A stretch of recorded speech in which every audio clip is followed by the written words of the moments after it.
Hello everyone and welcome back to season 2 of the PGN Podcast. This podcast has one simple message: to normalise the conversation on resilience, our environment and our future in a climate changed world, with our communities at the heart of it all. Our primary goal is to foster discussions about flooding, climate resilience and related environmental issues to better support communities. We're here to take a deeper dive into the conversations we began in season 1. We will be connecting hearts and minds, ambition, passion alongside our community and experts. Together we'll work towards building a more resilient future in our ever-changing world. I am Meshi Taka, the project lead for Project Groundwater Northumbria, which is what PGN stands for, and your host for this season. Let's jump right in. Today we're joined by Sophie Dawson, one of our technical coordinators on Project Groundwater Northumbria. And Sophie is here to talk to us about the recent quiz PGN ran at the Northumbrian Water Innovation Festival. Welcome, Sophie. Hi. Hello. Thanks for having us here. I'm excited to see some of the responses to the quiz that I created. So you were there. You got to speak to quite a few of the people that completed the survey. What was the inspiration behind the survey, Sophie? So we just wanted to get people to engage with the stand a bit. I think it's quite easy for people to come over and maybe want to take a freebie, but if we gave them a little bit of an incentive to do the quiz and think about groundwater and mining and flooding and just get thinking about those issues, then at least we've got some good engagement from. What was the driver to the questions that you came up with? I think if you raise awareness of an issue when you're thinking about it, then that's the first step in engaging correctly. Mm-hmm. So that really was just the goal. It was just to get them thinking about those issues. Something fun as well to do. Something fun. It got quite competitive. Yeah. It did. I mean, looking at the questions, a lot of it, you consider general knowledge, but sometimes you think you understand something and what it showed were expectations and reality sometimes didn't match really with some of the answers. Yeah, some of the professionals that work in that space were surprised by the result that they got, but equally we had some people that maybe you wouldn't have expected to do very well. Some apprentices from Northumbrian Water were the first 2 people to get 5 out of 5, so that was impressive and good to see. It seemed like quite simple questions, but really when it came to, and there were multiple choice as well, so it wasn't like we're expecting people to but when it came to actually picking one answer, it wasn't as simple as it looked. So let's start off with our first question, which is: what percentage of the world's supply of fresh water is groundwater? Let's hear what our community voices revealed. Ooh, fresh water, what percentage is groundwater? 5%. Oh gosh, 40%? Shall we say 40%? 30%. 20? We'll go 22. Yay! Love it. I'm aware that obviously rainwater is like a circular nature and we don't have like the reservoirs and things in place to be able to store large amounts of water, especially in countries where the climate is a lot higher. So yeah, makes sense. That was our first question. And according to our quiz, 41% of our respondents answered this question correctly. The answer being 22%. So 22% of all the fresh water is constituted by groundwater. So are you surprised that the percentage was so low? Yeah, that response doesn't really surprise me. Why that particular question, Sophie? What was the inspiration? So I don't think a lot of people think about where the water comes from, but highlighting that quite a lot of the world's supply of water is coming from groundwater highlights the importance of protecting your groundwater, preventing it from getting polluted. It's actually a resource as well. Yeah, first and foremost, it's there. And a little backstory. I live in Sunderland and my supply of water at home comes from an aquifer and groundwater. So it has a lot of calcium in and kind of annoying, but I see that on the shower all of the time. Loads of deposits. So that could be an easy way to tell if you're getting groundwater supply from an aquifer in your home. Hard water. Hard water, yep. Okay. More of a problem than anything. How inconvenient. 41% I thought was a good response, but that means, I don't know, 59% did not know the answer. Why do you think that is? I suppose you probably don't think about it too much. I mean, above ground, you can see reservoirs, you can see Derwent Reservoir, know that that's a water supply, but when groundwater's under the ground, you don't see it, you probably don't think about it, your water comes through your pipes and you must assume it's from the reservoir. Yeah, we're used to just turning our taps on, water coming out. You don't really give much thought to the process before it gets there and the process before that process, before it gets there. The next question, the season which experiences the highest groundwater levels is, let's hear what our community voices revealed. This feels like a trick question, so I'm going to say summer. I think I would go spring. Or autumn. I would say it's in winter. Spring. I'd say spring. That is correct. Yes. Because it's done nothing but rain in spring. And I live in Warrington, in Cheshire, in the northwest. And it does nothing but rain in Warrington in the spring. According to our survey, 59% correctly identified that it was spring. Two parts to this question. One, why is it so important that we ask this question? And two, the other 41%, what was the misconception? Yeah, so I think the question about the groundwater supply, I mean, I did just find the answer to that as a reliable source. I'm working in that space and I still probably couldn't have answered that myself.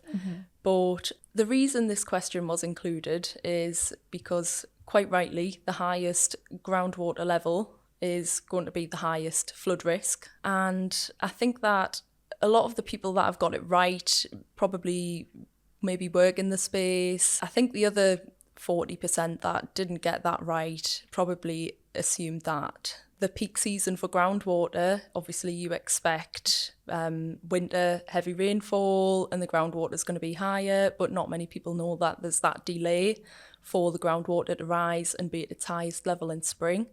So it follows after the actual event. It follows after the heaviest rainfall, so it just takes that time to recharge. Spring, because it has to have that time to percolate into the ground and reach the groundwater level. It emphasises the point, one of the unique characteristics of groundwater flood risk, that unlike the other types of flood risk which are visible above ground, it sometimes follows the rainfall event itself. So there's a kind of slow rising of groundwater. It doesn't respond instinctively. And it's one of the areas in which we're trying to raise awareness when we talk about flood risk resilience, and particularly with groundwater, isn't it? Yep, it's slower to rise and it's slower to go away. So it is a unique type of flooding. Our project directly focuses on the flood risk. So I thought that was a pretty important question to include, to make people aware. They can stick around for a very long time. It can. So the next question we have is, what are the estimated annual economic losses from flooding in the UK? So let's hear what our community voices revealed. I'm going to go literally billions. It's huge numbers. Numbers I cannot even imagine. £5 billion. Possibly low billions, I would go. 1-2 billion, something that kind of range. Lots. 2.1 billion. 2 billion. There you go. Oh my God, I was going to say millions then thought maybe that's a bit excessive, but wow, that's really quite worrying. 2 billion's significant, but then again, having been close to it and witnessed it, it's, the damage and rectification of damage in infrastructure and people's homes and stuff, significant. That's incredible, isn't it? It's back to the point I was raising earlier in terms of properties. It's one of those things you don't think about until it impacts you, but the actual knock-on effect that has on people's lives, on the economy, that is a phenomenal number. So this was a sub 50%, just under 50%. 49% answered this correctly. The answer being approximately 2 billion. Well, would you say this just shows the significant commercial impact flooding has on our society? Yeah, so we knew that people often underestimate the cost of flooding. Probably just highlights how big of a problem flooding is. If you've not experienced flooding, you probably think that maybe it just happens every now and then and it crops up on the news.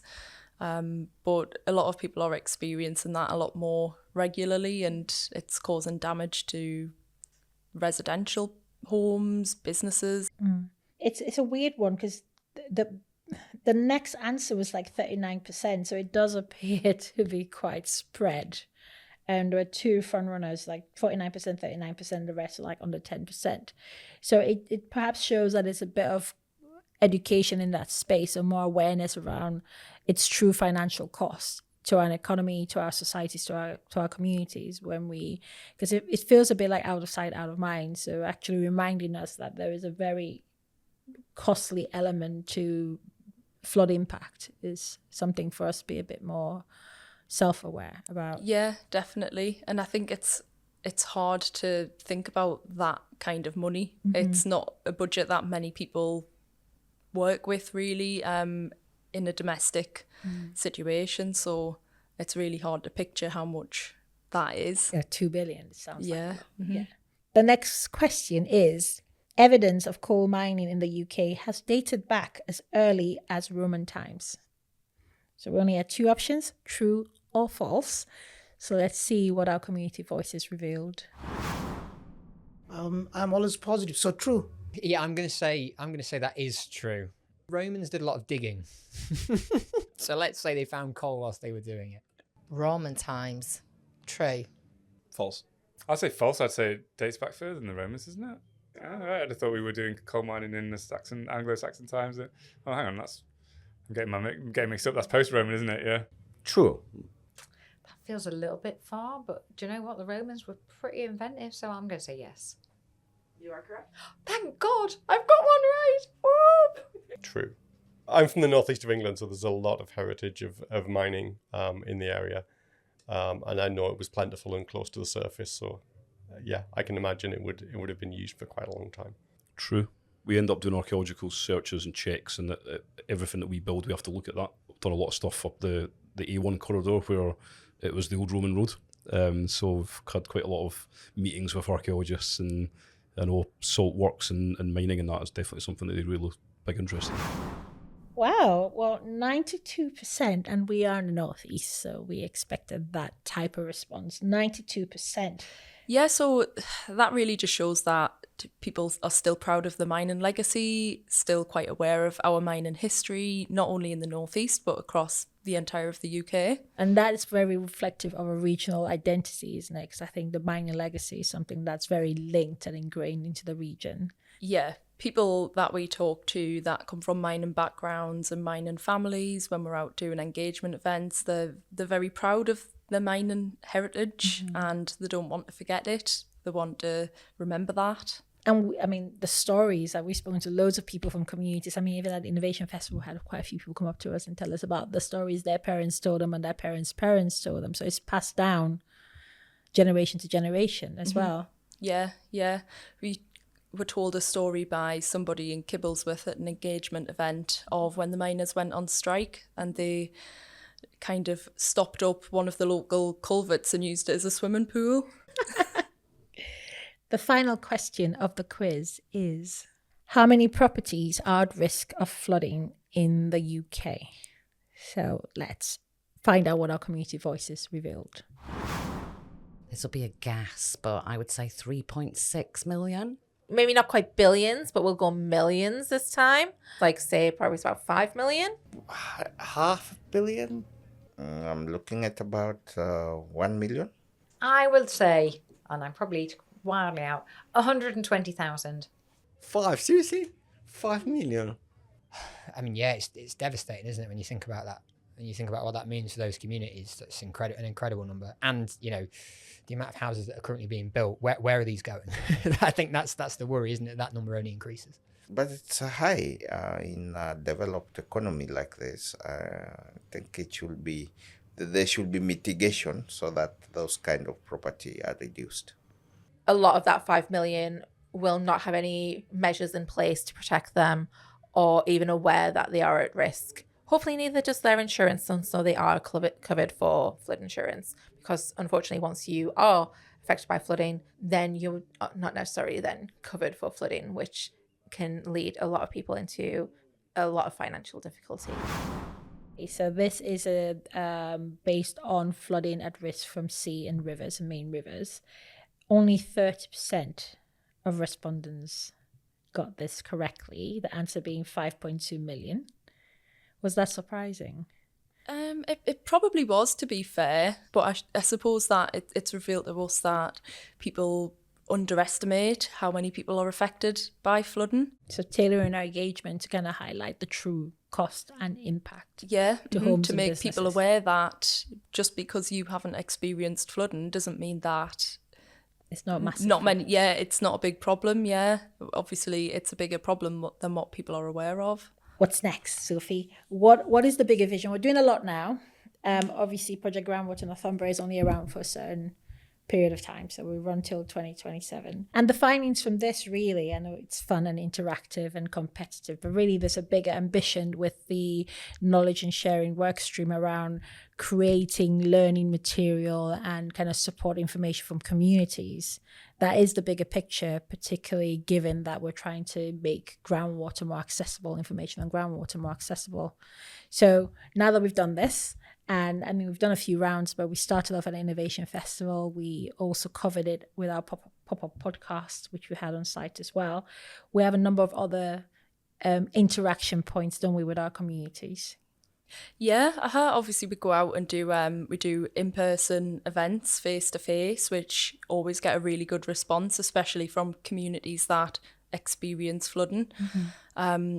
We're on all social media channels and just try and feed little bits of information to people that way, which hopefully catches maybe a bit of a younger demographic on the likes of Instagram and TikTok. We're doing a lot, really. Obviously, the podcast is one way and hopefully reaches a lot of people too. We work with the 2 other groundwater projects in the UK, and together we've formed the Project Groundwater Network. Groundwater Network. Mm-hmm. So any materials that we leave behind after the completion of the project should be available in a publicly available space for free, and people should always be able to access that knowledge. That's one of the guarantees with this funding, isn't it? That the information that we do produce is for fair sharing and accessibility to one and all.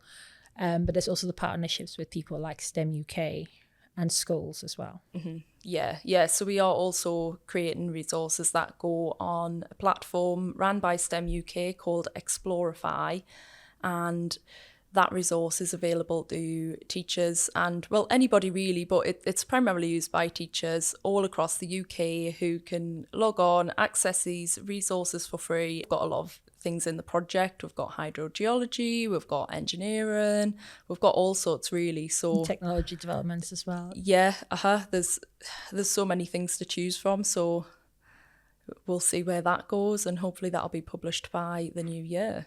That'll be brilliant. And I think one of the other things that we're also doing is a number of campaigns. So we've got the Ripple Effect as well. We're sponsoring the Ikigai and working with the International Association of Hydrogeologists. And these are all avenues to interact or connect with different parts of the community. So we have our kind of residential and regional communities, the professional communities, the research and innovation communities, the schools and further learning. And we're looking to bring all those spaces together to link everyone up. Thank you, Sophie, for taking us through the PGN quiz. We're helping to debunk some other myths around groundwater flood risk and flood risk in general. We'll hear more from our community voices in more episodes on the podcast, but thank you for joining us. Thanks for having me. Project Groundwater, aka PGN, is a research and innovation project funded by DEFRA as part of the 200 million Flood and Coastal Innovation Programs managed by the Environment Agency. The programs will drive innovation in flood and coastal resilience and adaptation to a changing climate. This project is led by Gateshead Council with regional and national partners.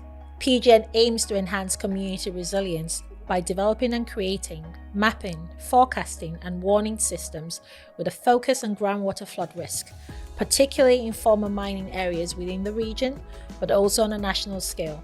With this funding, we're working on practical, innovative actions and knowledge sharing with our communities at the heart of it all. For more information on PGN, please visit www.pgn.org.uk.